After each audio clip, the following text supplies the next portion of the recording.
And what is interesting that you're bringing that up, actually it was Gayton who was pushing that narrative of us dying with Andile Mqitama and those bank statements.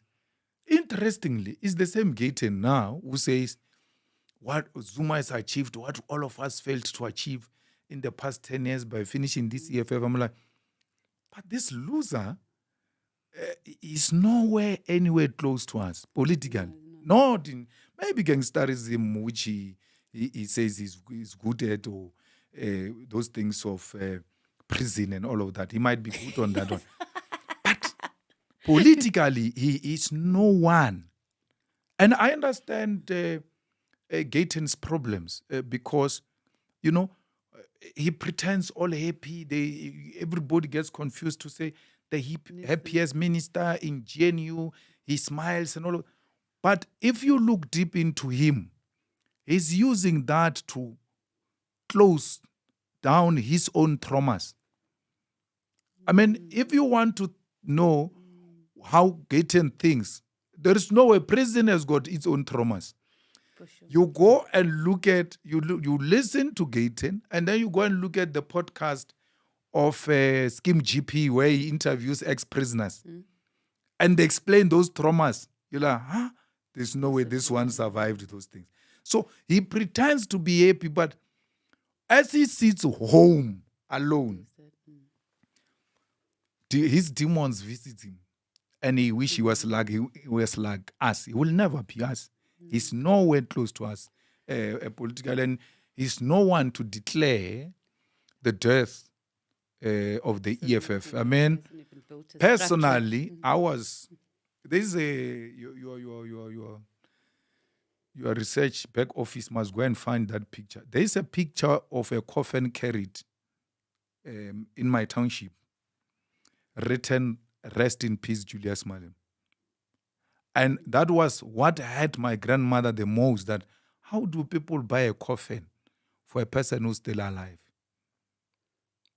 Maybe still to come again, that coffin. So you are not talking to the real person here. You are talking to a ghost in terms of my haters. They've long buried me. I shouldn't be here.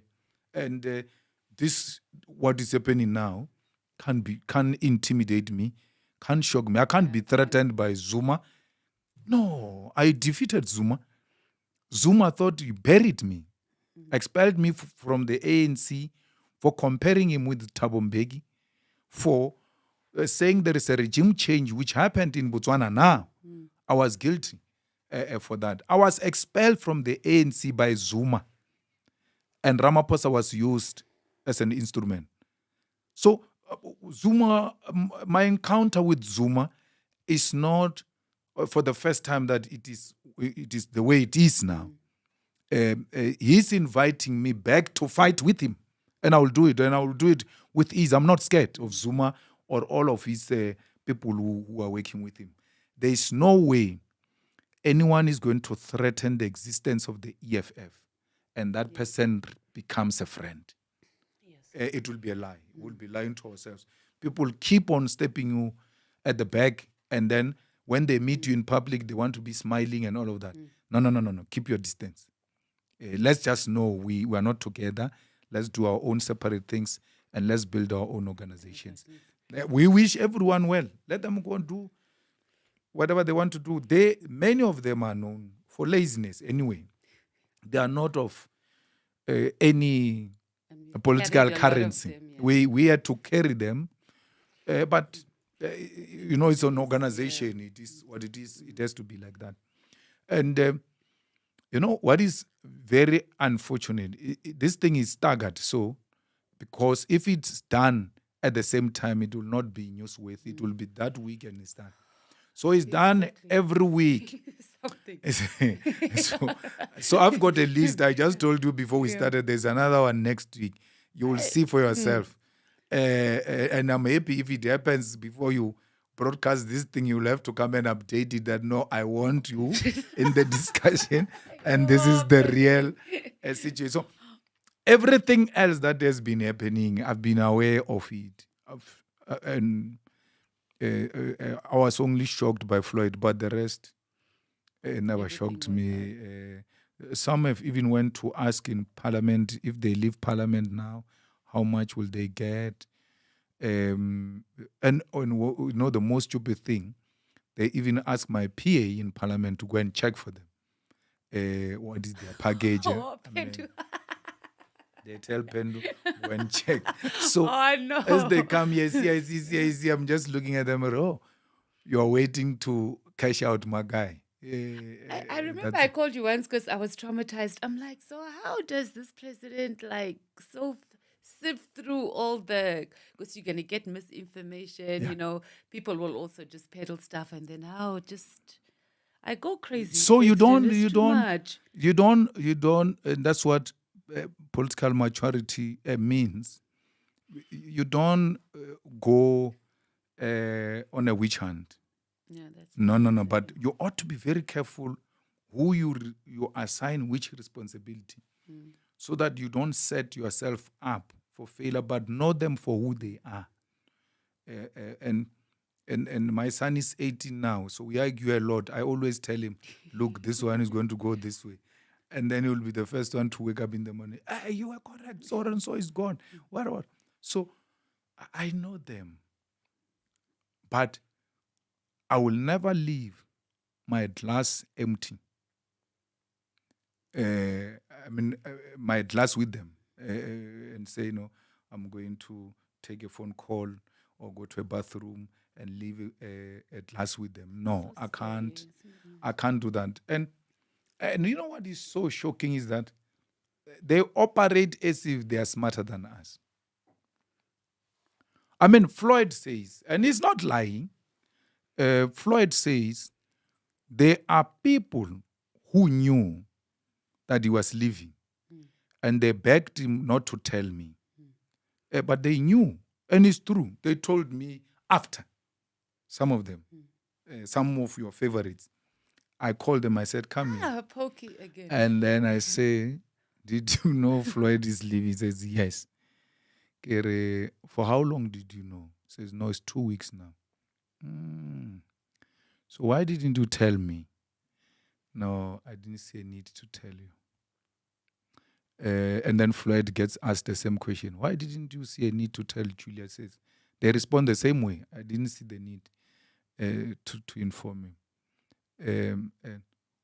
Why would you say you care about the EFF? That's not what I'm saying to them. But why would you say you care for the EFF? You get told such a sensitive information, and you don't bring it to the attention of the leadership that, look, there is this thing. I'm not sure how true it is, but it's going to happen. And I said, okay, but what was your advice when that happened? I asked him if his mother prayed for him. I asked him if he prayed about it.